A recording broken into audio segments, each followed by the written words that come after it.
नमस्कार दोस्तों, स्वागत है आपके अपने यूट्यूब चैनल में। तो फाइनली आपके जो मध्य प्रदेश हाईकोर्ट का डीवी होने वाला है, उस डीवी को किस प्रकार से भरना है आज मैं आपको इस वीडियो में बताने वाला हूं।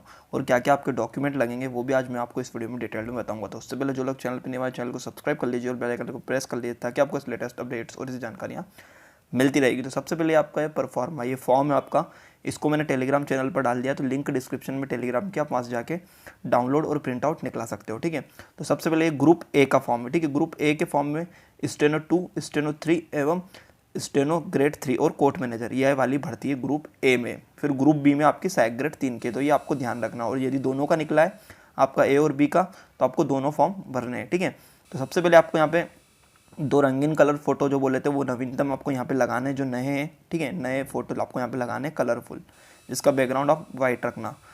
फिर यहाँ पे आपका आवेदन पत्र, आवेदन क्रमांक लिखना है, जो भी MPSC के आगे जो 3 के आगे जो भी था वो लिखना है आपको। यहाँ पर आपने, यदि आप मुख्य परीक्षाओं मेरिट के अनुसार एक से अधिक ग्रुप में सफल होते हो तो चयन हेतु वरीयता होगी। तो यहाँ पर अब यदि आपने ग्रुप ए और बी में लगाया, अब दोनों फॉर्म का जो बता रहा था वो यहाँ पर क्लियर कर रहा हूँ मैं आपको।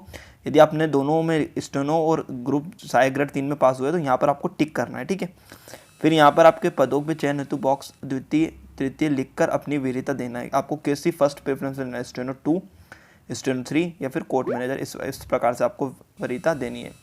फिर नेक्स्ट है आपका चयन हेतु वरीयता बहुत सावधानी पूर्वक से भरनी है आपको। ठीक है, फिर अभ्यर्थी के पास समस्त शैक्षणिक अर्हता होनी अनिवार्य है। चयन के उपरांत पश्चावर्ती प्रक्रम से उसे परिवर्तन की अनुमति नहीं दी जाएगी। ठीक है, आप यहाँ पर सही से डालना है आपको।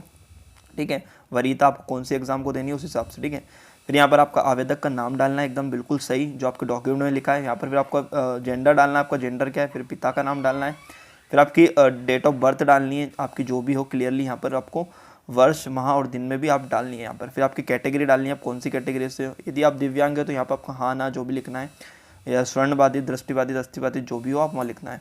फिर यहाँ पर आप यदि मध्य प्रदेश के मूल निवासी हो तो क्लियरली हाँ लिखना है। फिर उसके बाद यहाँ पर आप विवाहित हो तो आपको हाँ लिखना है या नहीं लिखना है। यदि आप शासकीय कर्मचारी है, ऑलरेडी जॉब में हो, तो आपको यहाँ पर डिटेल्ड भरनी है। फिर आपको यहाँ पर आपका एड्रेस लिखना है परमानेंट, और यहाँ पर पत्राचार का व्यवहार भी आपका जो परमानेंट एड्रेस है जहाँ पर आपका डाक द्वारा पोस्ट आ सके वो भी आपको यहाँ पर डालना है। यहाँ पर आपका एक चालू फ़ोन नंबर डालना है। फिर यहाँ पर आपकी एक ईमेल आईडी डालनी है जो आप यूज़ करते हो। फिर यहाँ पे आपको डिटेल डालनी है, तो हाई स्कूल मतलब 10th, high secondary school 12th, फिर आपकी ग्रेजुएशन की, फिर हिंदी शॉर्ट हैंड की आपने करी है तो आपको स्टेनो वाले हैं तो आपको यहाँ डिटेल डालनी है। फिर वैध CPCT स्कोर कार्ड का आपको पूरा क्लियरली यहाँ पर डालना है। फिर 1 वर्षीय कंप्यूटर डिप्लोमा यहाँ पर आपको डालना है, जो आपका 1 वर्षीय कंप्यूटर डिप्लोमा यानी कोपा, PGDCA या DCA, इस प्रकार का कुछ आपको यहाँ पर डालनी है डिटेल्ड। फिर यदि आपके पास कोई अन्य तकनीकी शैक्षणिक योग्यता है, अनुभव है, तो वो आप डाल सकते हो यहाँ पर डिटेल्ड में।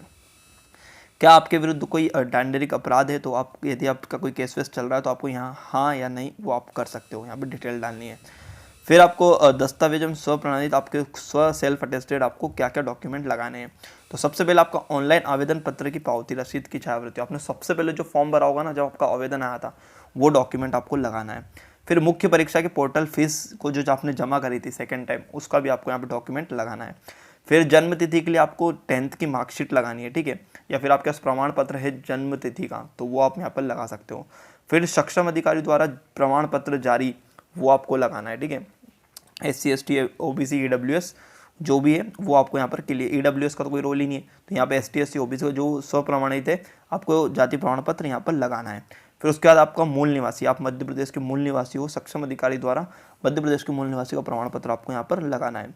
फिर विभाग द्वारा जारी की गई अनापत्ति प्रमाण पत्र, मतलब आपको, आप यदि शासकीय कर्मचारी हो तो आपको आपके विभाग से अनापत्ति प्रमाण पत्र मतलब परमिशन लेटर जो मिलता है वो आपको लगाना पड़ेगा यहाँ पर। ठीक है, और फिर यह बस उनके लिए ये जो गवर्नमेंट जॉब में है ऑलरेडी। फिर शैक्षणिक योग्यता एवं तकनीकी योग्यता के संबंधित आपको प्रमाण पत्र यहाँ पर लगाने हैं, जो आपके 10th 12th की मार्कशीट हुई, CPCT हुआ, और ये जो आपकी योग्यता के संबंधित जो भी प्रमाण पत्र है वो आपको डिटेल्ड में यहाँ पर सारे पोस्ट में लगाने हैं। ठीक है, इस प्रकार आपको संलग्न करके दस्तावेज नीचे पेज नंबर आवश्यक रूप से अंकित करें एवं उपरोक्त वर्णित तालिका में भी उक्त पेज नंबर कहाँ से कहाँ तक है वो भी उल्लेख आपको करना है।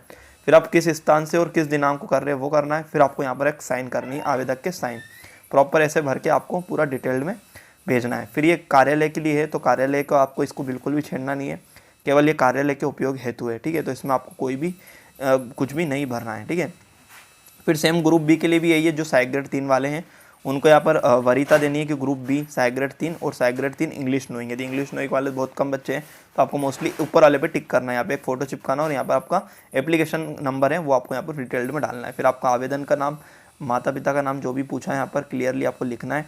फिर पूरा जो डिटेल्ड मैंने ऊपर बताया सेम वैसा एज इट इज़ आपको यहाँ पर लिखना है। यहाँ पर आपकी डिटेल डालनी है, high secondary school, school 10 12 CPCT की सारी डिटेल डालनी है। फिर यहाँ पर सेम आपको जो डॉक्यूमेंट मैंने ऊपर बताया वो आपको यहाँ पर डालना है और यहाँ पर आपको प्लेस और डेट डाल के आपको यहाँ पर सिग्नेचर करनी है और सिंपली से आपको जो है वो भेज देना है। तो यही आपको बताना था। होप्स आपको चीज़ समझ में आ गई। चीज़ समझ में आई तो वीडियो को लाइक कर दीजिए, चैनल को सब्सक्राइब कर दीजिए, अपने दोस्तों में ज़्यादा शेयर कर दिए। चलिए नए वीडियो मिलते हैं नए टॉपिक के साथ, तब तक के लिए जय हिंद, वंदे मातरम।